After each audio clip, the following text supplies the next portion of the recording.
Hello and welcome to today's video. If you are new here, please subscribe if you enjoy this video. Our videos are not a diagnosis. We are simply speaking our opinions and not facts. Today we are going to be questioning if Chris Watts is a covert narcissist. I am no professional, so please do your own research. First, let's take a look at some of the main signs that someone is a covert narcissist. So what is a covert narcissist? A covert narcissist, also known as the vulnerable narcissist, is a term to describe a person who has narcissistic personality disorder but does not display the grandiose sense of self-importance that psychologists associate with the condition. They may appear shy or modest. What are some signs to look out for in a covert narcissist? They have extreme sensitivity to criticism. They have a desire for other people to have a high opinion of them. They have passive-aggressive behavior. They display the silent treatment, mock others, and at times will procrastinate on tasks they deem beneath them. They have a tendency to put themselves down. Unlike the grandiose narcissist, they often put themselves down and use this as a tactic to gain compliments. They crave admiration of the people around them.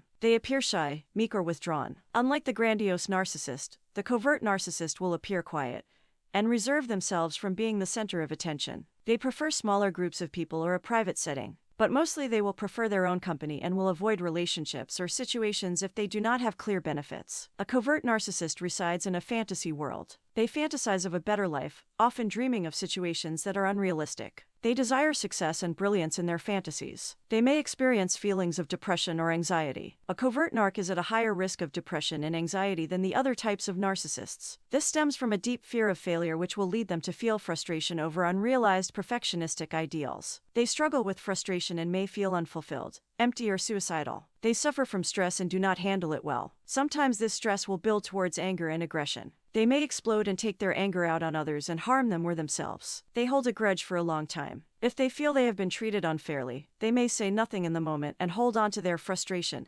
and wait to take revenge. These grudges often lead them to feel bitterness and resentment. They often feel envious and feel they should have all that they want. This too leads to bitterness and resentment. They have deep-rooted feelings that they are unique and deserve what they want. They tend to feel inadequate. They sense feelings of shame, anger, and powerlessness when they do not meet their own high standards. They will sometimes seem aimless and misguided and will start a new project before ending the last one. They have the ability to seem empathetic and compassionate, but this is self-serving and just for show. They often seem to be very helpful and generous people. This is with the intent of an end goal of approval or admiration. This is fake empathy, as they do not have the ability to sense real empathy. It takes longer for other people to sense that they may know a covert narcissist, much longer than it would if they knew an overt, also known as a grandiose narcissist. There are many other signs that can help you identify a covert narcissist, so please do your own research to gain further knowledge. Now that we have had a brief rundown of what a person with covert NPD is like, I'd like to go through some moments that are possible signs that Chris Watts may have covert narcissism. Chris Watts was known to his friends, family, and co-workers as the silent and helpful type. This is a display a covert narc often likes to project. Let's take a look at what Shannon Watts had to say about the man she married before he started to show his true colors. And I got a friend request from Chris. I was in a really bad place, and I got a friend request from Chris on Facebook, and I was like, oh, what the heck, I'm never gonna meet him. Except, well, one thing led to another, and 8 years later, we have 2 kids, we live in Colorado, and he's the best thing that has ever happened to me. And because of my health challenges, because I got so sick, I let him in. And he only knew me at that time. He knew me at my worst, and he accepted me. And, you know, through your vows, like through sickness and everything, he's been there. He was the one that let me lay on him and fall asleep for 3.5 hours on his lap while he had to pee. He is the best thing that has ever happened to me. So with that being said, know that no matter what, and I can go on forever with this story, but I want to cut it short so I don't bore you guys. Know that no matter how hard life gets, no matter how low you feel, know that deep down, in your heart, that there's a purpose, there's a reason for everything. We may not understand it at the time. It's hard to understand it at the time. I'm telling you, when I met Chris, I pushed him away. I gave every excuse for him to run. I mean, I gave him an out every single day. I gave him an out. And if you guys know my story with Chris, you know I gave him an out. I mean, he went to my colonoscopy. I tortured him. I rejected him. I pushed him away time and time and time again. But when I canceled dates last minute, because that's how life is with my health challenges, you cancel things last minute, and it's hard for people to get, it's hard for me to understand. But he stuck around, and he stuck around because he was the one for me. And he is amazing. And I can't tell you how wonderful he is. As you can see, Shanann thought very highly of this man that she trusted so deeply. But often that is how a covert narcissist will make you feel during the love bombing stage. They will show you the very best of themselves while saying and doing all of the right things. Next, let's hear friends and coworkers speak of Chris. It's just, yeah, it's still just not real. Like seeing the press conferences and stuff like that. It almost seems removed. Like, you know what I mean? Like, yeah, the person they're talking about isn't somebody we know. Right. Yeah. To be honest, different. To be honest, isn't it kind of somebody you didn't know, though? Right. I mean, that's what we learned. I mean, we thought we knew him. Didn't think he was ever capable of doing anything like this. I mean, there was no, at any of our times of hanging out, there was no signs of that he was ever capable of doing something like this. And I think Amanda and I latched onto that, and that's why we were kind of there for him. And it's just we couldn't see that to be a possibility. We thought we knew him, and obviously we didn't. So. You know, when you go online though and you look at their pictures, that's what we kind of did with Shanann's Facebook page. They look very in love. You know, they seem like a very in love kind of couple, at least on social media. You know, is that what you saw in real life too, or did you see anything else? No, that's exactly how they were around us. I mean, it was always hands all over, one another, and it was always fun, laughing. So yeah, I mean, there was not once when we hung out with them was it like, you know what I mean? There's nothing. No aggression, no anger, no snarky side comments, nothing like that. It was fun and easy. Lighthearted. What was your guys' interactions like? We would just hang out. He was mostly a quiet guy, but when we did talk, it was mostly about family or sports. He was big into sports. What was his demeanor when he was here? Normal. Okay. He's always kind of a quiet dude. Doesn't show emotion very much. So, and his personality is, like I said, very just hanging out, I'll just go with the flow kind of guy. Okay. So what was your first impression of Chris? He was really nice. He was quiet, but he got along with my ex-husband really well. Sometimes husbands are weird with other husbands, Yeah, right. But they seemed to get along pretty well. He seemed attentive and nice. Okay. Nothing unusual, nothing struck you as out of the ordinary, anything like that? No. Okay. I know Chris to be a great father, a great husband, very involved. He does the laundry, he cooks, he takes care of the kids, he helps her. He's so helpful, more than any man I've ever known. I could keep going through all the different accounts of all the people that know Chris Watts, but most people all say the same variations of opinions. That he was quiet, helpful, and a nice guy, which is usually what outsiders see a covert narcissist to be. And by outsider, I mean anyone that is not inside of Chris's head. Shanann was married to this man and in a relationship with him for 8 years, and even she did not know the real him until the final few weeks of her life. This is exactly why this version of NPD is called covert, because it is not openly displayed. This is one of the reasons why covert narcs can be much more dangerous than an overt narc, as they hide very well. A covert narcissist is sensitive to criticism. They hate the idea that someone would think bad of them. They want everyone to think that they are this great person. Chris displayed this during his interrogation. Before he admitted guilt for murdering Shanann, Bella, Cece, and Nico, he placed the blame of the murder of his 2 daughters onto Shanann, deflecting the blame, a common narc tactic. During his interrogation, he said that his wife had murdered Bella and Cece, and he had killed Shanann as a response to her killing his children. During this, he showed no remorse to the loss of his children or the guilt for murdering his wife. Instead, he said that he was worried about letting everyone else down, such as friends, family, and co-workers. There was no mention of how he had let his wife down for cheating on her, and then murdering her. No mention of letting his children down by betraying and murdering them. The only mention of concern was for what people were going to think of him, as these people were still around to form an opinion on him. He repeatedly called his children, those girls, to detach himself from the connection he had with them, making them appear to be less important, which is often a possible confession to a forensic speech analysis. Someone who is innocent would call them by their names, or my children, or my babies, not those girls. It is another display of his lack of empathy. He says during the interrogation that he is not a monster, but by doing what he did, he is indeed a monster. But because covert narcissists believe themselves to be special and unique, then these rules of who is a monster do not apply to them. It is also another display of how his main concern is what people will think of him. He hates the idea that people will think him to be a monster and see the truth to who he really is, something that deeply upsets a narcissist. Looks actually pretty bad. Is it possible that when we get these girls, Bella, Cece, and Shanann, is it possible when we get them that we're going to see anything other than the cause of death being her hands? Okay. And what I mean by that, and I should be very clear, is that it's some of it's hard to believe that your wife did it. I know. Right?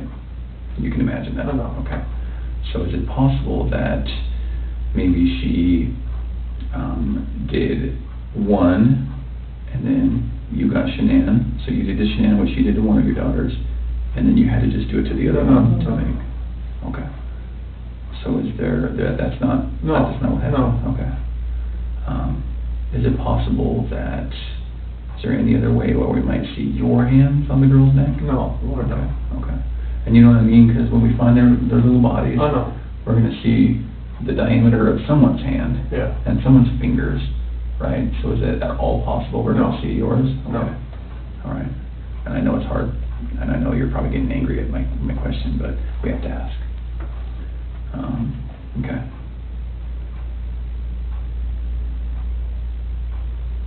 What do you think about Chris?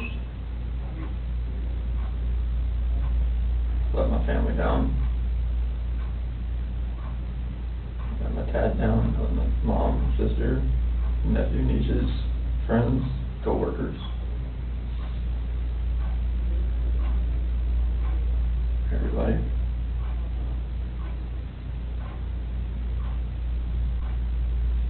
Can I ask you another tough question? And just get it all on the table. When you see Shanann choking, strangling Celeste, and you get her off of Celeste, did you think about calling an ambulance? How come? I saw Cece laying there blue and limp. I mean, I'd never seen something like that in my life. I mean, she just like way over, like nothing she wasn't moving at all, no gasp of breath. So, she was totally just blue. So Chris, doing this job for a long time. I know.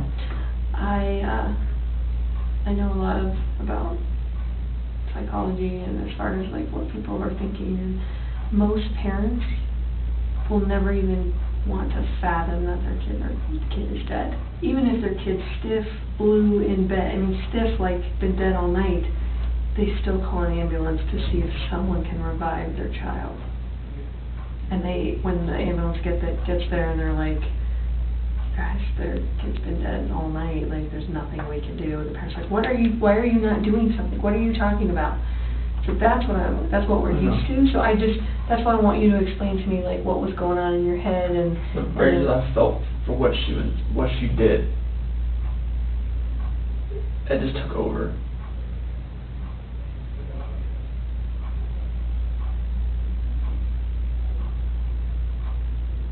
But do you see that? I kind of understand. I see where you're coming from. Most parents would still try and call. I see where you're coming from. Yeah.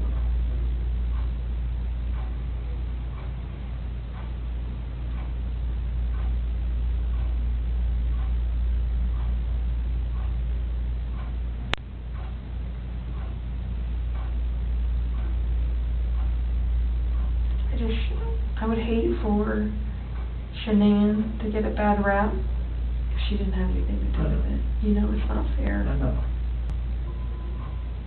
So, do you want to tell us the truth? That is the truth. Did not hurt this girl.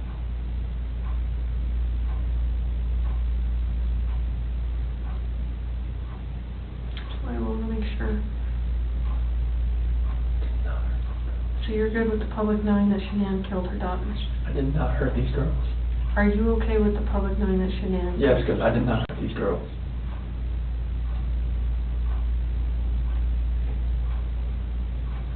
Chris, I'm not sure I believe you.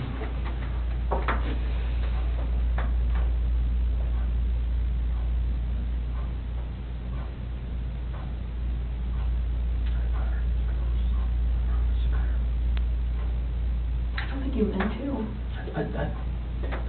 I don't think you meant to. I didn't hurt them. You didn't save them either. You know? I know that. I know that. So that doesn't make sense either. None of this makes sense. Nothing like why she would be there. None of this makes sense.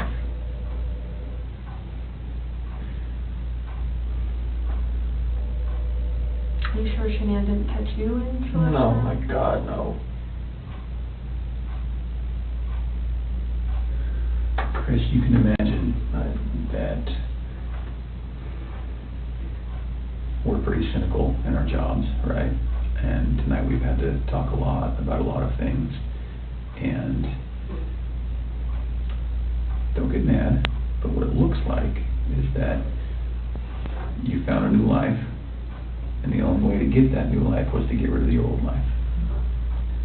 And I think that you killed these girls before their mom came home, and then killed Shanann. And that's what we're kind of left, that's what we have to believe, because it just doesn't make sense. I mean, to her point, if I walked in and my kid was decapitated, I'd call an ambulance, right? So knowing there's no hope. It just doesn't make sense. It just doesn't add up. So either you're this monster who says, I just want this young, hot girlfriend, so I'm going to kill everyone and hope it works out, or something. So I think we're very, very close to the truth, but not quite there yet.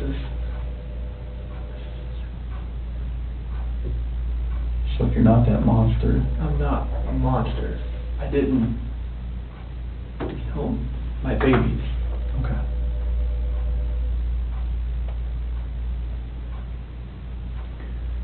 So, tell us what actually happened. I told you what happened. I know, but, you know, we're getting later into the day. We've done this a few times, and we talk, then we show you a little bit of what we're working with, some evidence and facts that we know, and then we kind of get our way to the truth. So the truth. Okay. Everything I've told you. Truth. So what's going to happen when their cause of death comes back to you, for the girls? It's not going to. Okay. You sure? I'm 100% positive it's not going to come back to me. Who's it going to come back to? That was on top of Cece. Okay. What do you want me to say? I just want the truth. That is the truth. And then what about Bella? Bella was laid out, sprawled on her bed. Okay.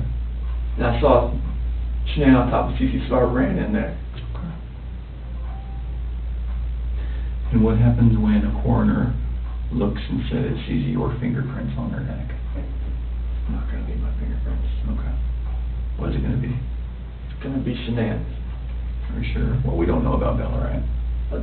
We don't know about Bella.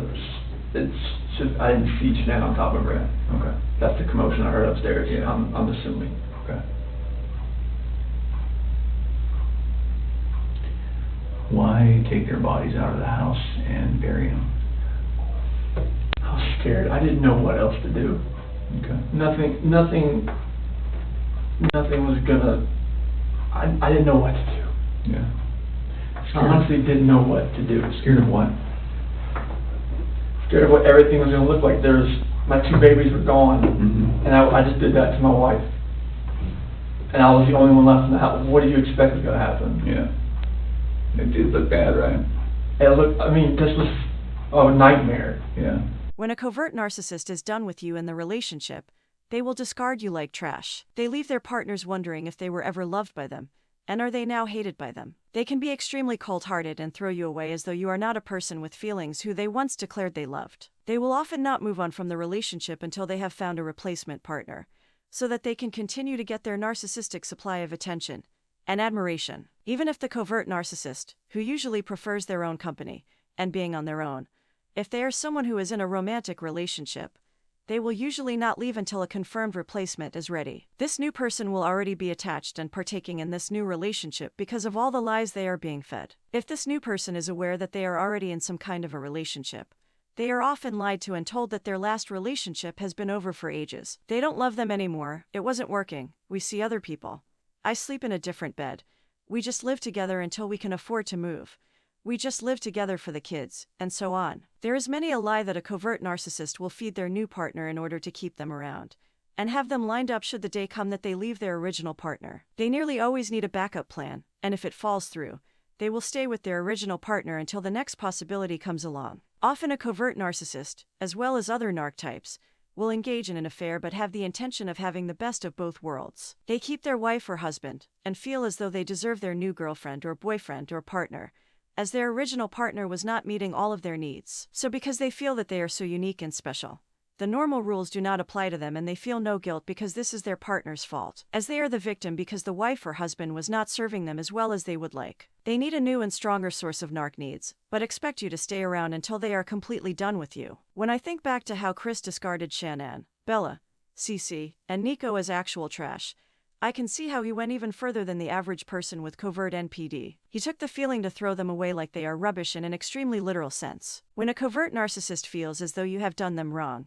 they will hold a grudge. They will often hold on to this rage and seek revenge later. They may feel as though they are being treated unfairly and say nothing in the moment, but will tightly hold on to the feelings they have towards you and use that at a later date to unleash their frustration. When Chris allowed his mask to slip and he took the lives of his wife and children, this was him releasing built-up frustration. Instead of discussing his displeasure with Shanann, it makes more sense to the covert narcissist to seek revenge. A covert narc is less likely to have a narc rage, and will instead hold on to that rage until it reaches boiling point, and will release it through words, by harming themselves or other people. Chris repeatedly tried to deflect the blame of murdering his whole family by saying Shanann allegedly kept him from Nicole. He stated that Shanann was allegedly bossy and controlling, and this frustrated him. Instead of speaking up and standing his ground when he wanted to share his opinion, or make a decision on something, he spoke bad of Shanann by saying she was bossy, and placed the blame onto her for being a strong woman. It wouldn't make a difference if Shanann was the bossiest person on earth.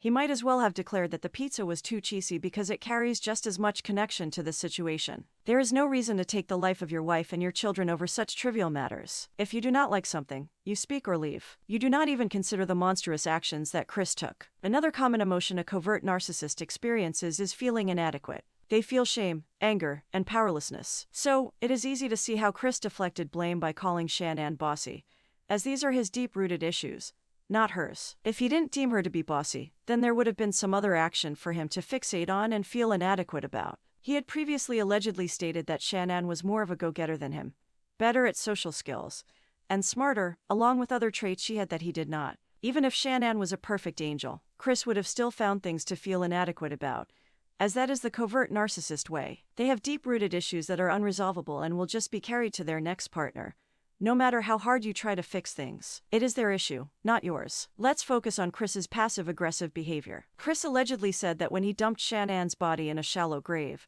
when she landed face down, he had no desire to fix her position, because he was so mad with her. He also allegedly said that when he was killing her, he was experiencing blind rage. He further allegedly stated that he buried her body away from her daughters because he hated her so much, and that he wanted to put her as far away from them as he could. This has built up frustration that was never addressed. Instead of openly discussing his feelings with Shanann and addressing the issues, he passive-aggressively decided to snuff out her life, taking out her children with her. This is extreme passive-aggressive behavior. There is a disconnect between what a person says and what a person does when they are passive-aggressive, and Chris is an extreme display of that. He told her endless lies, gave her false hope, and then instead of leaving the relationship, He refused to face the situation and reacted in rage, allegedly stating he felt that if he took his hands off of Shanann while he was strangling her, that she would still keep him from Nicole. In the land of the sane and realistic, that statement is utterly irrational. It was not Shanann that kept him from his mistress.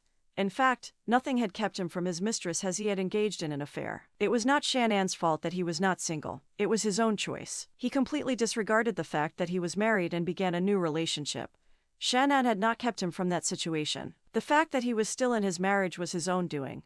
He was given many opportunities to leave his wife, but his decision to murder his family was a display of passive-aggressive, unsympathetic, and a shift in blame. Something a narcissist often does, they deflect the blame. For all the rage that Chris may have felt during his marriage to Shanann, the one thing that was undoubtedly not her fault was that it was not her that kept Chris from another woman.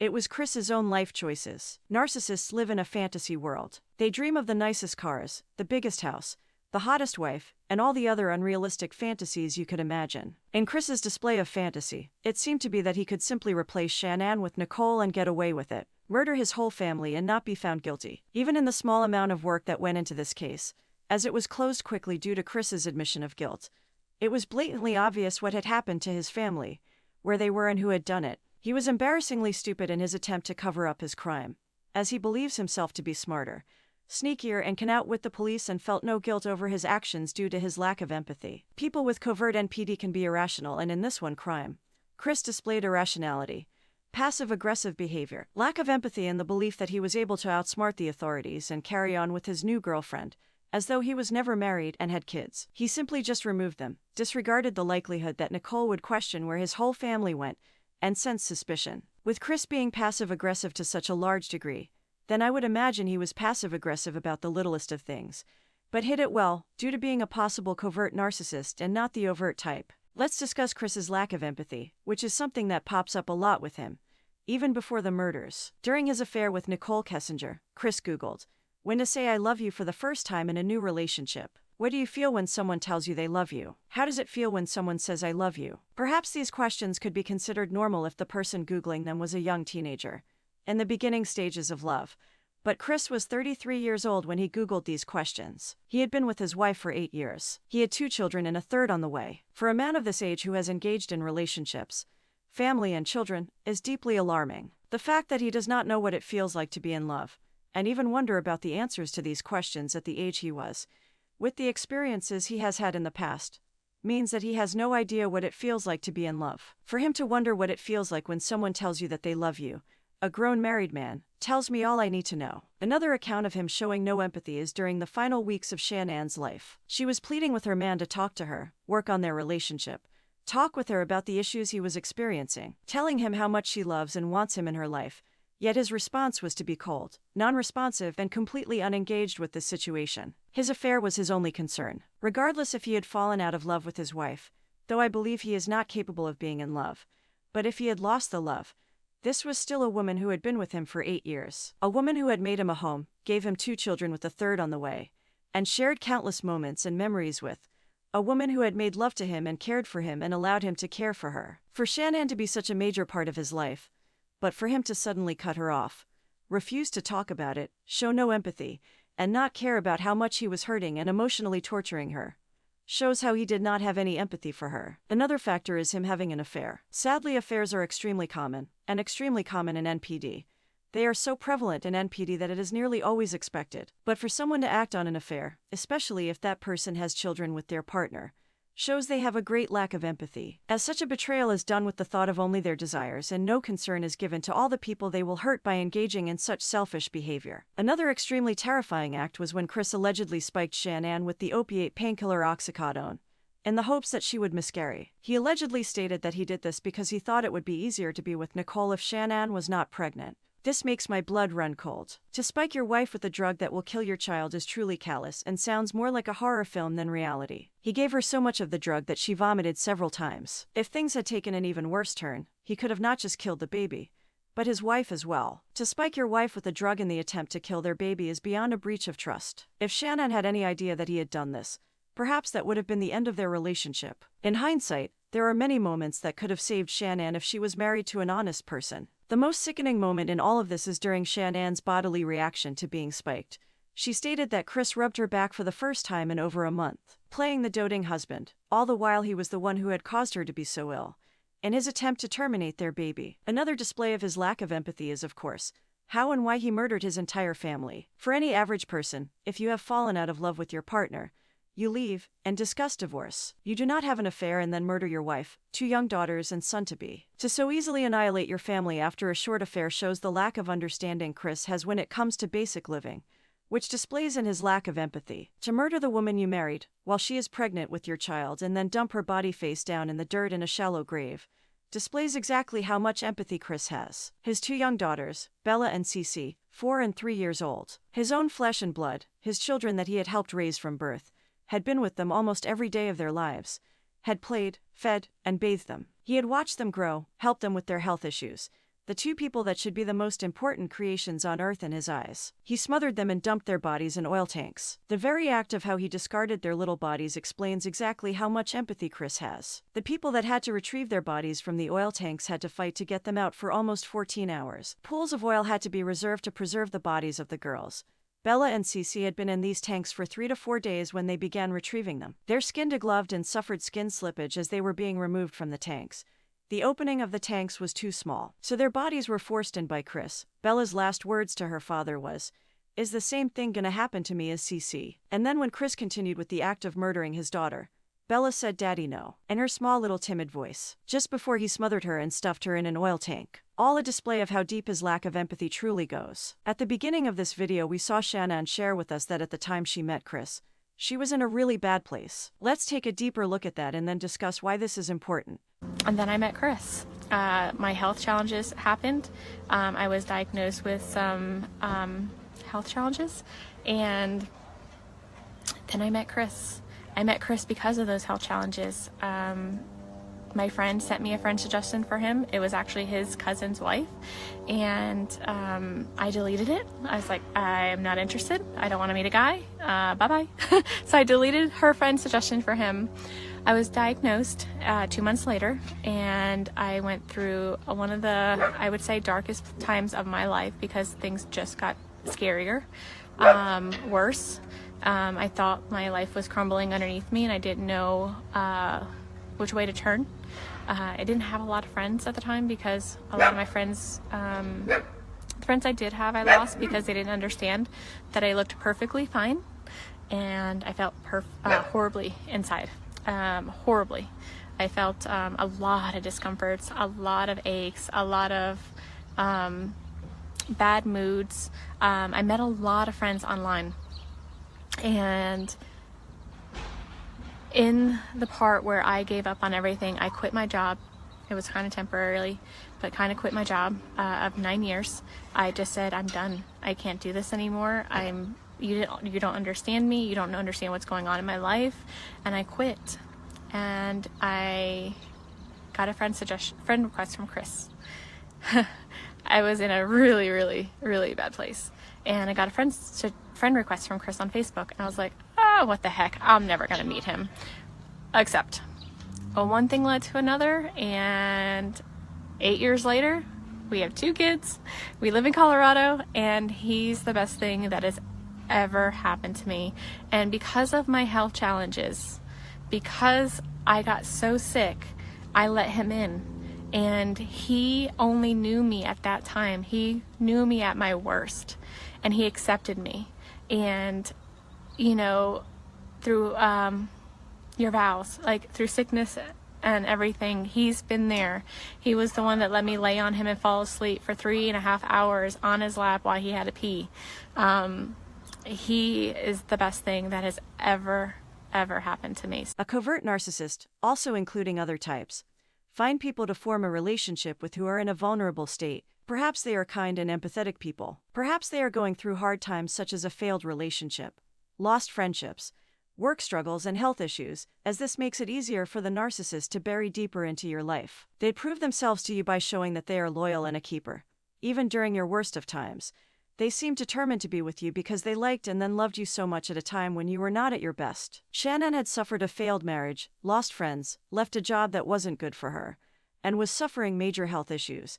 And then cue Chris's entry to Shannon's life, and it forms the perfect start to their relationship for a narcissist. It leads the victim of the narc to believe that they must have won the jackpot, because even though they didn't have the perfect life, the narc still thought the world of them, or so they believed. Sometimes a narc will also seek out a strong, independent, and focused individual, as that makes them more of a challenge. In this case, Shanann and Chris's relationship ticked all of these boxes. It's very much textbook behavior. I am not a professional, and these are simply my opinions. What are your thoughts? Do you believe Chris Watts to be a covert narcissist? I certainly do. I also believe psychopathy played a large part. Just because one is a narcissist does not mean that you would intentionally take a life. Psychopathy shows pathological lying, lack of empathy, remorse, or guilt. Another indication is violating the law and society's norms. Impulsive behavior can occur. Shallow affect is most definitely displayed, which means someone who feels little emotion about situations that would be expected to elicit specific and strong emotion. He not only lacked empathy but appeared to lack a lot of emotion across the board. There are also signs of poor behavior control, on an extreme scale. He also displayed low neuroticism, which means someone who is disturbingly calm when they should be under major stress. They appear cool-headed when they should be showing a more adjusted reaction to a negative situation. He also had signs of sensation-seeking, and an overall appearance of a lack of understanding of love,